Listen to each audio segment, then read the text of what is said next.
बालू का डंपिंग हुआ है उस पर क्या कार्रवाई हुई। तो साहब ने कह दिया कि 5 लाख का जुर्माना लगा दिए हैं।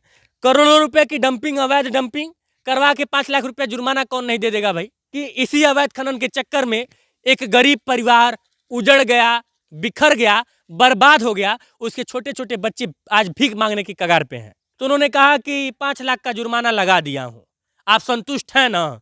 आप मुझे सर संतुष्ट मत कीजिए, आप नियमावली के हिसाब से, और आपने कहा था कि थोड़ा सा नियम पढ़ो। सर हम जैसे लोग थोड़ा कम नियम जानेंगे तो ज़्यादा बेहतर रहेगा। क्या यहाँ पे ट्रक आवाजाही होनी चाहिए? जो रास्ता है ये, इस रास्ते पे ट्रक आना जाना चाहिए था। और हमसे पूछना कि संतुष्ट है ना। मुझे मत संतुष्ट कीजिए, मैं अपने संतुष्टि के लिए थोड़ी पत्रकारिता कर रहा हूँ।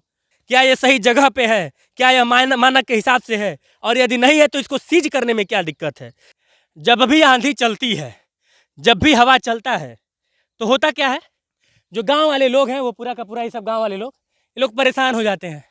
खाने में पूरा का पूरा कंकड़ पड़ता है। उत्तर प्रदेश खनन की जो हेड है उनका नाम है रोशन जैकब मैम।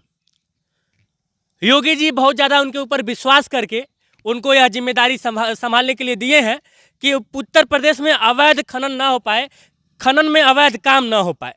लेकिन रोशन जैकब मैम, आप थोड़ा सा मेरे कवरेज को देखा कीजिए। मैं आपको ऐसी ऐसी चीज़ें दिखाऊंगा कि आपका सर ठनक जाएगा। यह मुख्यमंत्री जी का जिला है, वही मुख्यमंत्री जी जिन्होंने यह जिम्मेदारी आपको दिया है कि पूरे उत्तर प्रदेश में खनन मानक के अनुरूप हो, खनन माफिया अपनी मनमानी ना कर सके। उन्हीं के जिले में, यानी कि मुख्यमंत्री के ही जिले में, ये जो आपको पहाड़ दिख रहा है यह मानक के अनुरूप नहीं है।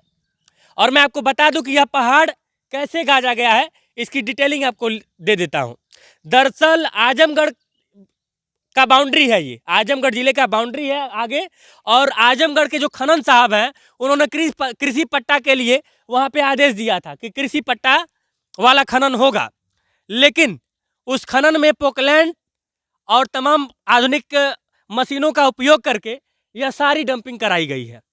अब सवाल यह कि जब मैं बार बार फ़ोन करके आगाह कर रहा था खनन आजमगढ़ को, तो वो ध्यान नहीं दिए और वो कहते थे कि मैं जाता हूँ, चेक करता हूँ, वहाँ पे कुछ मिलता नहीं है। यदि नहीं मिलता है तो चलिए ठीक है, मैं आपकी बात मान लेता हूँ। यदि नहीं मिलता है तो ये पहाड़ क्या खांची से बोझ बोझ के खड़ा किया जा सकता है? खांची मतलब कि जो वो हाथ में लेके कुदाल से बालू रखो, उसको टाली में भरो, क्या इतना बड़ा पहाड़ खड़ा किया जा सकता है? ये छोटा सा सवाल है। खनन साहब, आजमगढ़ खनन साहब। चलिए अब आते हैं गोरखपुर खनन साहब पे। तो जो पुराने वाले खनन साहब हैं वो, उनका शायद यहाँ से ट्रांसफ़र हो गया, कुछ हुआ है, जो भी हुआ हो। लेकिन जो नए वाले खनन साहब आए हैं उनसे जब मैं वर्जन लेने के लिए फ़ोन किया, मैंने कहा कि साहब ये कौन सी जगह है? ये कटया, कटया में जो बालू का डंपिंग हुआ है उस पर क्या कार्रवाई हुई। तो साहब ने कह दिया कि 5 लाख का जुर्माना लगा दिए हैं। करोड़ों रुपए की डंपिंग, अवैध डंपिंग करवा के 5 लाख रुपए जुर्माना कौन नहीं दे देगा भाई। और हमसे पूछ रहे हैं कि आप संतुष्ट हैं। आप वहाँ पे साहब अधिकारी बने हैं मुझे संतुष्ट और असंतुष्ट करने के लिए नहीं। मुझे संतुष्टि और असंतुष्टि से मतलब नहीं है। दिक्कत ये है कि इसी अवैध खनन के चक्कर में एक गरीब परिवार उजड़ गया, बिखर गया, बर्बाद हो गया, उसके छोटे छोटे बच्चे आज भीख मांगने की कगार पे हैं। क्या यहाँ पे ट्रक आवाजाही होनी चाहिए? जो रास्ता है ये, इस रास्ते पे ट्रक आना जाना चाहिए था। यह एक सवाल है। सवाल यह भी है कि जब ये लगातार इतने भारी मात्रा में ट्रक चल रहे थे, ओवरलोडेड ट्रक चल रहे थे, तो कोई अधिकारी ध्यान क्यों नहीं दिया? पुलिस प्रशासन के लोग क्या कर रहे थे? ट्रैफिक जो एसपी एसएसपी हैं वो लोग क्या कर रहे थे? डीएम साहब क्या कर रहे थे? एसडीएम साहब क्या कर रहे थे? और ये सवाल मैं इसलिए कर रहा हूँ ना कि इसकी सूचना लगातार एसडीएम साहब को मैंने दिया है। खजनी के एसडीएम साहब को मैंने कहा कि सर वहाँ पे गलत हो रहा है। अब दिक्कत यह है कि कभी कोई एसडीएम रहता है, फिर 4 दिन बाद पता चलता है कि बदल गए हैं, ट्रांसफ़र हो गया है। तो इस चक्कर में पिस जाते हैं आम जनता। अब सुनने में आ रहा है कि 5 लाख का, मतलब सुनने में आ रहा है कि खनन साहब ने से मैंने जब वर्जन लिया तो उन्होंने कहा कि 5 लाख का जुर्माना लगा दिया हूँ, आप संतुष्ट हैं ना। आप मुझे सर संतुष्ट मत कीजिए, आप नियमावली के हिसाब से, और आपने कहा था कि थोड़ा सा नियम पढ़ो। सर हम जैसे लोग थोड़ा कम नियम जानेंगे तो ज़्यादा बेहतर रहेगा, सुविधा रहेगी। लेकिन मैं बस इतना कहना चाहता हूँ कि क्या यह पहाड़ जो खड़ा किया गया, आइए थोड़ा चढ़ के देखते हैं। मैं बस आपसे यही पूछना चाहता हूँ कि ये पहाड़ जो खड़ा किया गया है, क्या यह सही है? क्या ये सही जगह पे है? क्या यह मानक के हिसाब से है? और यदि नहीं है तो इसको सीज करने में क्या दिक्कत है? सीज करके सरकारी खाते में सब कुछ चला जाता। मैं इस पहाड़ पे चढ़ने का प्रयास कर रहा हूँ।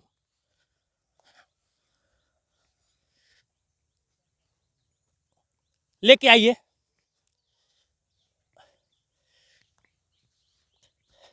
दिखाइए पूरा,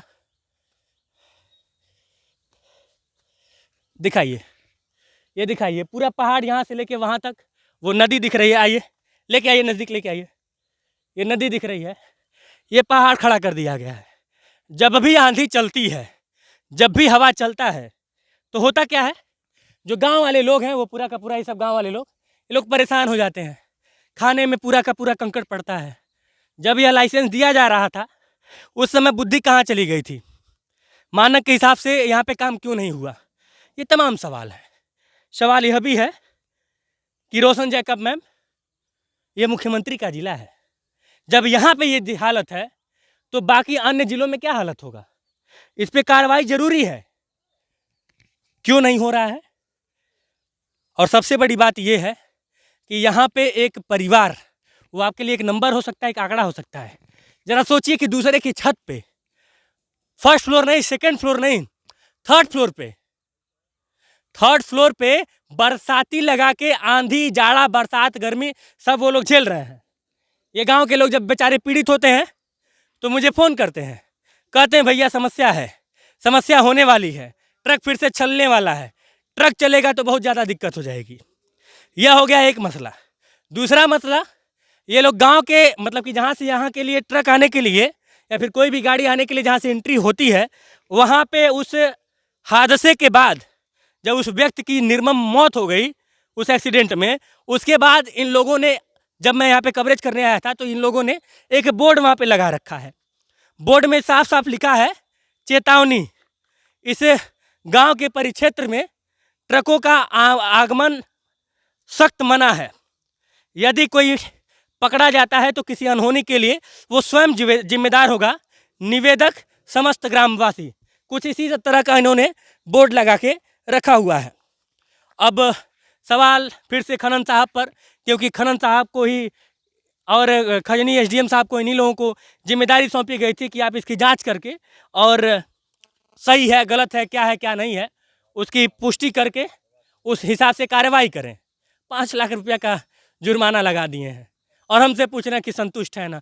मुझे मत संतुष्ट कीजिए, मैं अपने संतुष्टि के लिए थोड़ी पत्रकारिता कर रहा हूँ। मुझे संतुष्ट नहीं होना है, नियम को संतुष्ट होना है, हमारे देश के संविधान को संतुष्ट होना है, इन गांव वालों को संतुष्ट होना है जिसके लिए सरकारें काम करती हैं। ये लोग जब संतुष्ट नहीं रहेंगे, ये लोग जब सही नहीं रहेंगे, तो फिर आप हमको, एक पत्रकार को संतुष्ट करके क्या करेंगे? ट्रक व्रक दोबारा नहीं तब से चला, अभी नहीं चल रहा है, दोबारा चलेगा तब रोका जाएगा उसको। हाँ, कैसे रोक लेंगे जब सब ट्रक वाले के आएंगे तो? अब हम लोग नहीं गांव में आने देंगे ट्रक को फिर दोबारा। हाँ, क्योंकि बहुत क्षति हो रही है गांव की, आने जाने के लिए दिक्कत हो रही है। और ये सड़क ऐसे ही था पहले? नहीं, सड़क प्लेन थी, अब अच्छा खासा गाड़ी घोड़ा आती जाती थी इस रास्ते से। ट्रक के चलने के लिए बनाया गया था ये? ट्रक के लिए नहीं बनाया गया है ये। गाँव में आता है क्या, ऐसा नियम होता है क्या कि गाड़ी के लिए बनाया गया है ये? हल्की गाड़ी आवे, जैसे टाली ट्रक हुआ, बोलेरो हुआ, ये सब। ये नियम है कि आपके सड़क पे जो है, जो आपके सड़क का मानक है, जिस मानक पे बना है उस मानक पे ट्रक चल सकता है? नहीं, नहीं है ना? नहीं। फिर भी चला? फिर भी चला? हाँ चाचा, जैसे ये जो आपका सड़क बना है, जब बन रहा था क्या इस मानक के हिसाब से बन रहा था कि इस पे ट्रक चलेगा? नहीं नहीं। चलिए, तो ये हालत है। इधर ही मैं धुरियापार रोड को कवर करने आया था तो मुझे लगा थोड़ा बढ़ चला जाए, थोड़ा सा गांव वालों का हाल चाल ले लिया जाए, क्योंकि लगातार ये लोग फ़ोन कर रहे थे कि भैया एक बार और चले आइएगा। अगर फिर से ट्रक का आगमन हो तो इस पे फिर कोई हादसा होता है, उसके खनन साहब उसके जिम्मेदार होंगे और एसपी डीएसपी चाहे जो भी हो, सब लोग उसके जिम्मेदार होंगे। अगर ट्रक का आगमन हुआ तो फिर कोई भी हादसा हो वो जिम्मेदार हो, खनन साहब, एसपी डीएसपी चाहे जो जिम्मेदार है, होके क्या करेंगे? क्या फर्क पड़ गया कि उस व्यक्ति की मौत हुई तो क्या किसी की जिम्मेदारी नहीं है? लेकिन क्या बिगड़ गया भाई उन लोगों का? वही तो बोल रहे हैं, आज उसके लिए नहीं कुछ हुआ, फिर से कोई सरकारी मुआवजा मिला उसको? ना, अगर फिर से हो जाएगा, फिर लोग कुछ पूछने आएंगे, कभी नहीं, बस आएंगे देख रेख करके फिर चले जाएंगे, वही करते हैं लोग। चलिए, तो सब मिला जुला के यह भारत देश है। भारत देश का उत्तर प्रदेश का गोरखपुर जिला, जिसको हम लोग प्यार से कहते हैं कि मुख्यमंत्री का जिला है, और मुख्यमंत्री जी का जो गृह जनपद है। अब देखना ये है कि रोशन जैकब मैम इन अपने जो जिला लेवल के जो इनके खनन अधिकारी हैं, इनको कैसे हैंडल करती हैं, कैसे कंट्रोल करती हैं, कैसे इनसे अच्छा काम करवा पाती हैं, ये देखने का विषय है। बाकी कोई नया अपडेट आता है तो हम आप तक पहुंचा देंगे। जय हिंद, जय भारत।